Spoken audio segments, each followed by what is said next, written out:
I'm Lars Svensson. I'm chairman of the Heart and Vascular and Thoracic Institute, and my interests are valve surgery and aortic surgery. And I wanted to talk to you a bit about the aortic valve today and the aortic root. So the aortic valve is the valve that stops blood flowing from the aorta, in other words, the blood supply to your whole body, back into the heart when the heart has stopped squeezing. So it's a valve that typically has 3 leaflets that sits there. Right above the valve are 2 what we call ostium openings that supply the coronary arteries to the heart. And those are obviously critical in function of the heart. So the blood supply to the heart is produced during what we call diastole, which is when the heart relaxes, the blood flow occurs to the coronary arteries that supply your heart muscle. Then as far as the heart squeezing, when it squeezes, these little leaflets, and they like little cups, open up and then allow the blood to flow out to the rest of your body. Now the problems that occur with the aortic valve can be divided into 2. They can either build up calcium, which we call aortic calcification and stenosis, or they can start leaking. The leaking can occur because the leaflets retract, or they've been injured, say from rheumatic fever, or because the aortic root stretches apart and then the leaflets cannot oppose each other and the valve starts leaking. The symptoms that occur with this differ. So with aortic valve stenosis, the buildup or calcification and narrowing of the valve produces what we call a gradient. So there's a pressure gradient between the left ventricle and the aorta itself, because the blood has to now get squeezed through a tightness in the aortic valve. And that's very important because flow, and this applies to water or blood, is significantly increased by the 4th power of the radius. So any slight decline in the opening as it gets more and more critical has very big effects on the pressure drop across the valve. So what are the symptoms then occur with aortic valve stenosis? The most common one is chest pain, but that usually is fairly advanced when you start having chest pain from aortic valve stenosis. Early symptoms may be fatigue, some shortness of breath after exercise, and it may be subtle. And many people actually can adjust for that over time, particularly if they were born with an abnormal valve.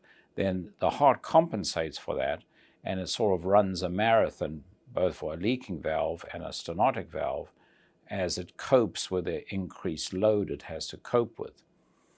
The other symptom that does occur when the stenosis is pretty advanced is syncope or dizziness or fainting or losing consciousness. That's usually a pretty bad situation. The problem with aortic valve stenosis is also based on a study that was done many years ago. About 1% of patients suffer sudden death. In other words, the heart just gives up and the heart stops functioning and they drop dead essentially. Unfortunately, also with aortic valve stenosis, when somebody has that event, it's very difficult to resuscitate them. For example, during anesthetic induction for patients with very severe aortic valve stenosis, what we call critical aortic valve stenosis, the anesthesia has to be very gentle so people don't drop their blood pressure. So what do we do then for patients with aortic valve stenosis? Well, there aren't really many options other than replacing the valve. And so what we do surgically is replace the valve with a new valve. And the choices are a mechanical valve, which requires Coumadin, the blood thinner for the rest of a person's life, or the use of a biological valve. The downside of biological valves is that they wear down over time. We use cow valves here at the Cleveland Clinic because we've shown over the long term that when cow valves deteriorate, it's usually a more slow progress of deterioration, and it's picked up on echocardiograms. And so your cardiologist may say, look, your gradients are increasing across your aortic valve, and you may need to have another operation over time. And that may be a sort of early warning that you may be running into trouble with your valve. But we typically would not operate on a valve again until people get symptoms. Now, the other part about this, I mentioned the aortic valve stenosis. There are two types of valve that we often operate on. There are the 3 leaflet valves, which are the normal valves, and then I mentioned people who are born with an abnormal valve. Those are usually called bicuspid valves, or they can be unicuspid, which is more uncommon, and very rarely quadricuspid valves. Now, in patients who have bicuspid valves, they usually run into trouble in their 40s and 50s, sometimes a bit older, with stenosis of the valve, the buildup on calcium. It's an abnormal valve, so over time it will build up calcium. I'll get back to the question about a leaking bicuspid valve, which tends to occur at an earlier age. So when it comes to the surgical procedure, for patients who have no coronary artery disease or any other major problems, and they may have some ascending aortic dilatation or aneurysm, we do those through a mini-invasive, what we call J incision. And so we can replace the aortic valve and the ascending aorta if needed with a small incision that's probably about that size. It depends on your height, what incision length is. Now, the nice thing about that incision is that there are no effects on outcomes. We've shown in multiple studies now that the pain is less, breathing is better after surgery, people recover quicker, they have less blood loss, and especially in patients who have lung disease, it's beneficial because we don't open up the whole chest and we don't interfere with breathing and, for example, diaphragmatic breathing. And so people recover quicker. We also tell people with the mini-invasive approach that they can start driving 2-3 weeks after surgery if they feel up to it. You might still feel a bit tired because your blood count may be down, but I have patients who go back to work a week after surgery if they're not feeling too tired, and they can do a couple of hours a day, and then progressively it gets better. Still, for all these operations, whether that's a full sternotomy, in other words, a whole incision for the whole breastbone, or the mini-invasive J incision, it still requires about 6 weeks to fully recover. As far as your heart, that will take about 6 months for it to get back to normal. So the thickened heart muscle that has been built up over time because the extra load on it takes about 6 months to regress and recover. So let's talk about the leaking aortic valves. So the leakage is mainly because whether it's a 3-leaflet valve or a 2-leaflet valve, the leaflets do not come together properly, and so they leak. And the leaflets have to come together to brace each other. In other words, they interact with each other, and there's this area of apposition that the leaflets come together and stop blood flow into the heart. So when it comes to the bicuspid valves, usually what happens, it occurs early in age in aortic valve stenosis. The leaflets are incomplete and they are often prolapsing. Now, in the bicuspid valves, if there's no calcium, we have a very high success rate of repairing those valves. Around 90% of them, if we see on the echo that there's no calcium and it's a bicuspid valve, we can repair those. The advantage of repairing the bicuspid valves are, firstly, it's mainly in young people, so you don't have to have a mechanical valve replacement, and over the long term, you have a less risk of stroke and infection, and you don't have to be on a blood thinner. We've also shown that in our data, long-term survival parallels that of a matched US population for sex and gender, or gender, sex, and age. So long-term, the life expectancy is normal. And even though we've had to reoperate on some patients who have had bicuspid valve repairs, the risk of the second operation is very low because it's a pretty straightforward procedure.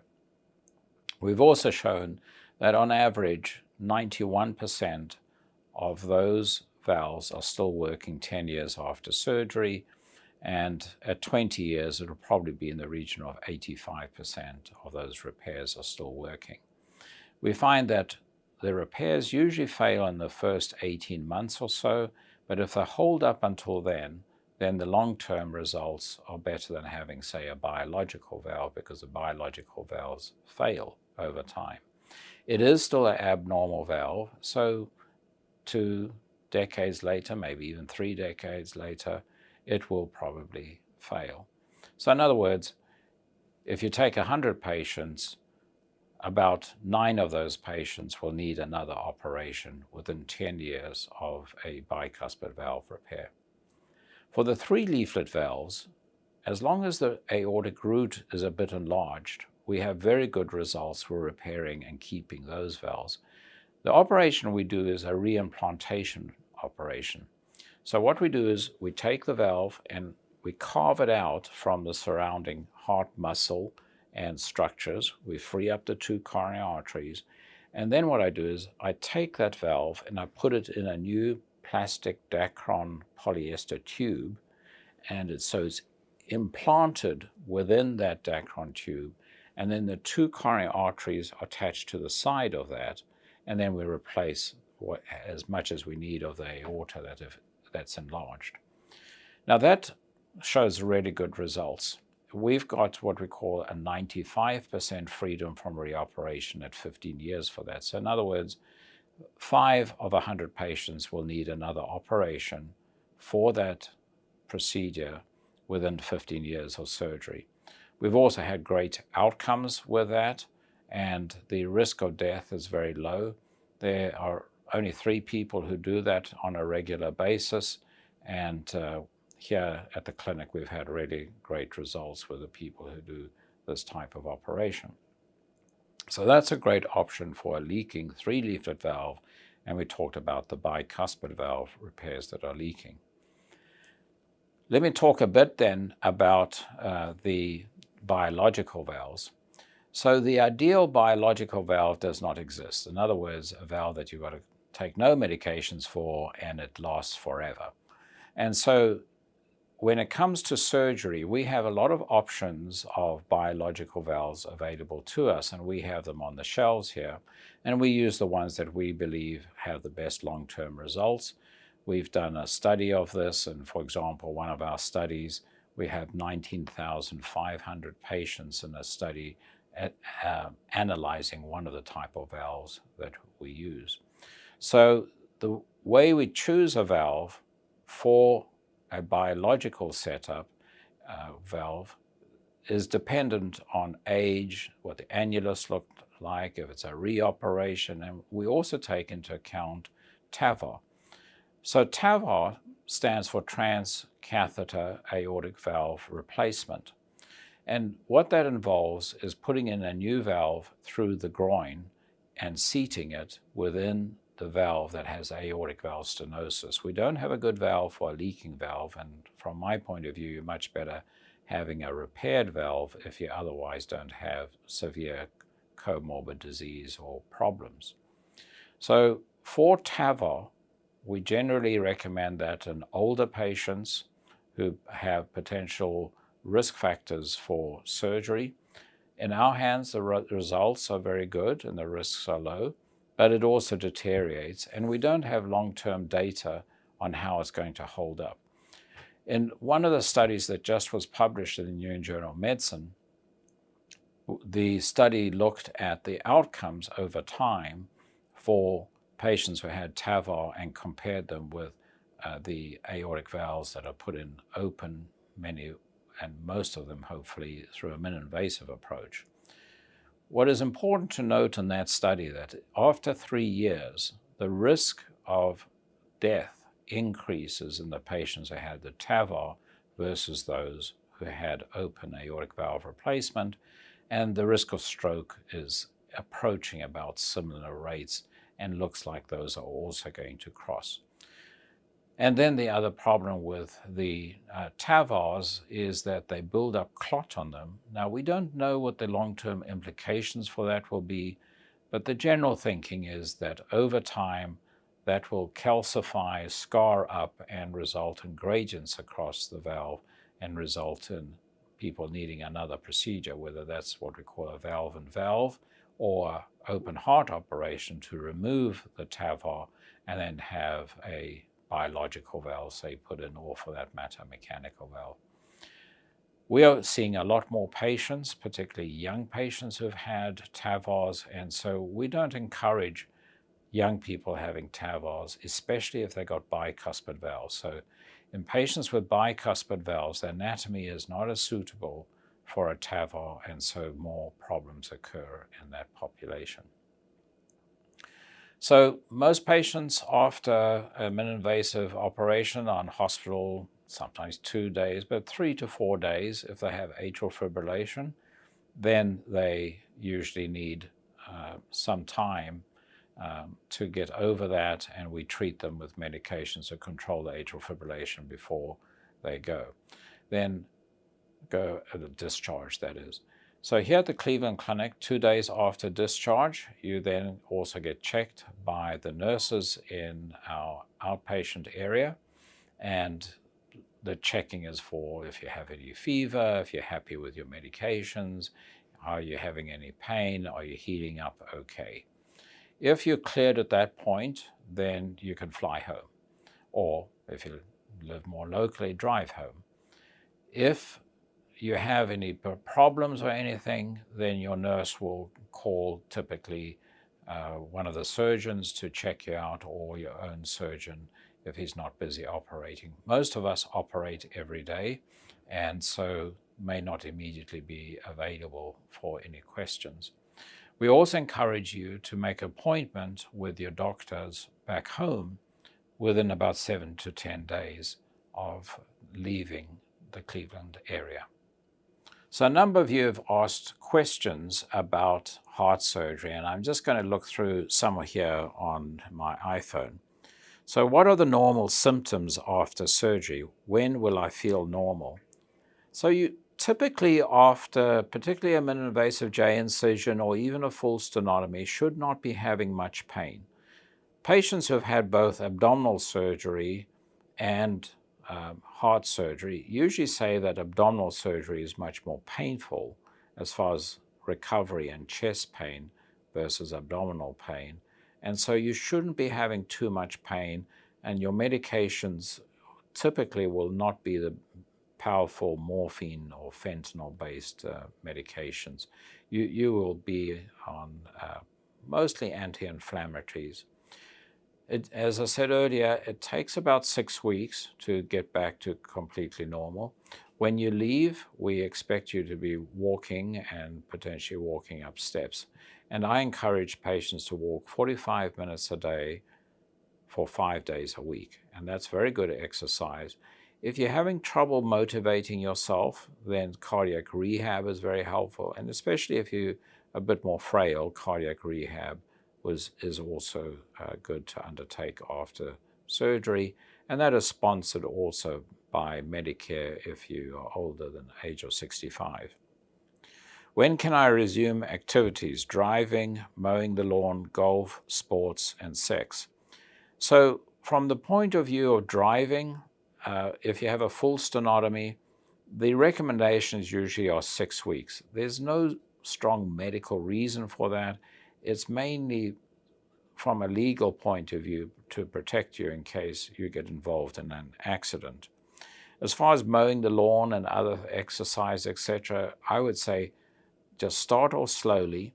If you find you're hurting yourself, and for example, playing golf or sports, start off with chipping. Don't suddenly go out there and start swinging again and trying to drive a ball 300 yards or whatever you're capable of doing. So just take it easy and take your time and ease yourself into it. Some of my professional NBA players, they've been back playing 8 weeks after surgery.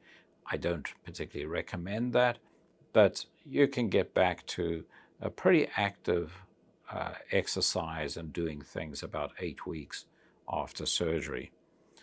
So your body will tell you if you're overdoing it. So do what you're comfortable with and just ease into life again, and you should be fine.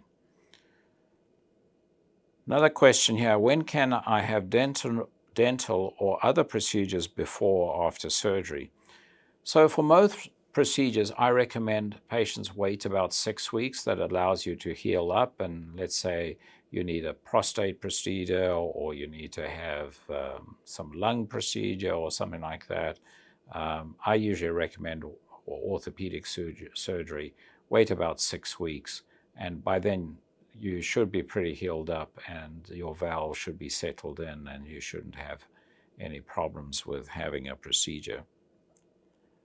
Do I need antibiotics before? That's a very good question.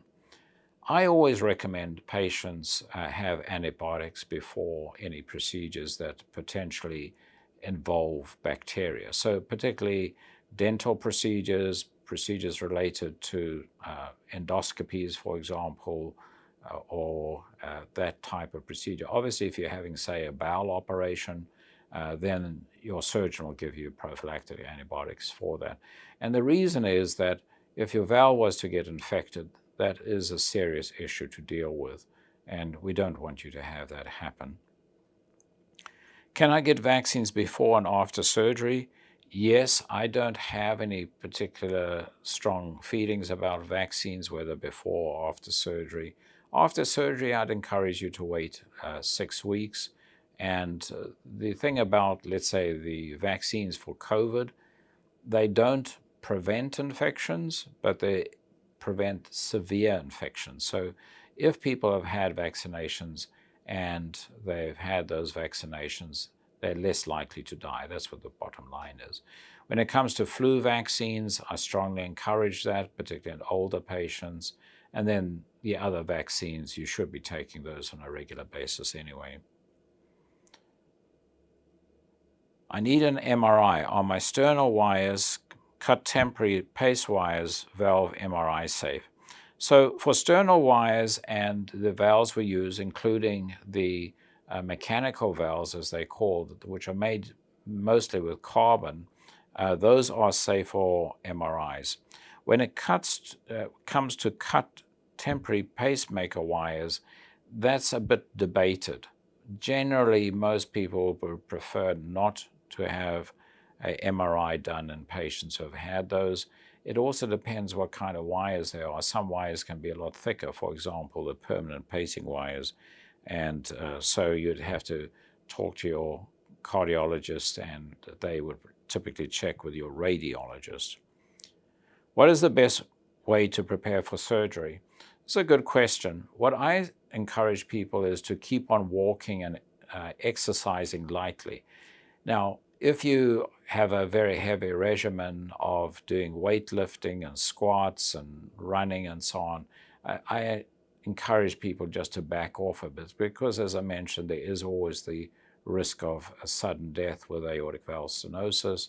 I'm not quite so concerned in patients with leaking aortic valves. So just be cautious about what you do, and also check with your cardiologist. The other thing is that in the week before surgery, avoid taking aspirin and vitamin E, and that's because those can cause some bleeding at the time of surgery.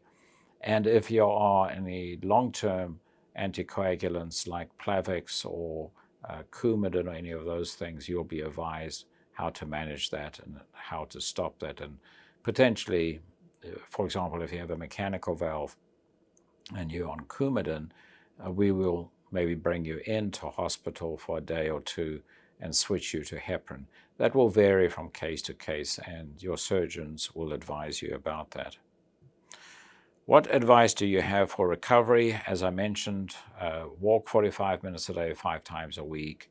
And initially that's going to be around your home. Then increasingly, say, go to the shopping malls. And then hopefully, if there's good weather, get out and walk and build up your strength again. So a couple of other questions. Connective tissue disorders. What are connective tissue disorders? So the building structure of your body, the musculoskeletal structure, is made up of bones and then ligaments and support muscles and structures that hold those bones together. So when it comes to the heart and the aorta has some elasticity to it, and that's because it's got elastic fibers. So it's like when you blow into a balloon, you blow the balloon up and you let the air out, it comes down in size again. So with every beat, your heart pumps blood into the aorta, it expands, and then it contracts because of that elasticity. So there's some rebound from the elasticity. But obviously you cannot be having an aorta that's too elastic. You have to have something that restricts it from overstretching, and that connective tissue collagen stops it from excessively stretching. Now what happens with connective tissue diseases, connective tissue disorders, is there's either loss of elastic tissue or the collagen tissues. And so that affects not only your aorta, your aortic valve, to some extent your heart, but it can affect the support for your joints. For example, people get curved spines or other things, hernias, associated with the connective tissue disorders. So if you come to see me for a connective tissue disorder, I will ask you questions about that. And in patients who have enlarged aortic root in particular, about 50% have an inherited connective tissue disorder. So how do they affect the heart? Well, the effect is mainly on the valves and the aorta, but the heart muscle can also be weakened by connective tissue disorder, and also the lungs can be affected. So people can develop early emphysema because of loss of the elastic tissue in the lungs. Should my families receive genetic testing? That's a very good question. What we like to do in patients who have connective tissue disorders is to have the index person, in other words, a person who presents with what is potentially a connective tissue disorder, tested for a genetic mutation. And you can have that done at home. If you come here, we can also offer a free test that is done as an outpatient for a connective tissue disorder, and we look for 298 mutations that may be affecting your aorta, or for that matter, other inherited heart diseases like cardiomyopathies or cholesterol issues or inherited heart rhythm problems. What surgeries may I need? So for most patients who present to us with enlarged aortic root, we do the reimplantation operation where we free up the valve, put it in that tube graft, and hook up the coronary arteries. We published a paper a while ago of 214 of our patients that had a connective tissue disorder, either Marfan syndrome or Loeys-Dietz syndrome or Ehlers-Danlos loss. And in that population, there were no deaths with the reimplantation operation, and the freedom from reoperation was 97% at 10 years and 95% at 15 years. So really good results, despite our early concerns about how durable that operation would be. So I highly recommend that in patients who have aortic root aneurysms and a connective tissue disorder. Unfortunately, a lot of patients develop aortic dissection related to connective tissue disorders, and that's the great danger with the connective tissue disorders. And when that happens, unfortunately, 40% of patients die immediately when that happens, and then the risk of death is about 1 to 3% per hour until people get to surgery. And when you arrive at a hospital to be treated for that, the outcomes are very dependent on the individual hospital and how many of those type of operations they do to try and rescue you. So that's acute aortic dissection surgery, and what is done at that operation is very dependent on the findings, but essentially the aortic root and the ascending aorta in most patients need to be replaced in patients who have connective tissue disorder. Not everybody has a connective tissue disorder that develops acute dissection, but the operation is dependent on what needs to be done. And then unfortunately those patients also have to be followed over time for potentially developing aneurysms somewhere else. All right, who should I see? So we set up patients here to see one of our cardiologists who also deals with the inherited connective tissue disorders when they have aneurysms of the aortic root, and then typically they'll see me also. Now, if it's somebody with a cardiomyopathy, then it's a different team to do deals with that and the other inherited disorders. What is a multidisciplinary approach? Well, as I just mentioned, we work together with our cardiologist colleagues or vascular surgeons, or bring in any other person who's needed to consult on what the best approach is for individual patients. All of us are on a salary, and so we are here to do the best for you as a team, and we work very closely and discuss the options about what will be best for you and what procedure is best for you, whether that's replacing your aortic valve with an open mini-invasive J incision or a TAVR, or repairing your valve using a reimplantation operation. That is discussed, or we work together in figuring out what is the best option for you. So I hope you find this review of what we do helpful. I will also narrate a slideshow that I gave to cardiologists and cardiac surgeons on connective tissue disorders and doing the reimplantation operation. That will have more diagrams to explain to you how we do the operation. And then the other talk that I gave a week ago was about the bicuspid valves and what we do for those as far as repairing them. When it comes to aortic valve stenosis and replacing the aortic valve, just search under my name under YouTube or on our website, and you'll see how we approach the mini-invasive J incision and replacing the aortic valve with either mechanical or biological valves.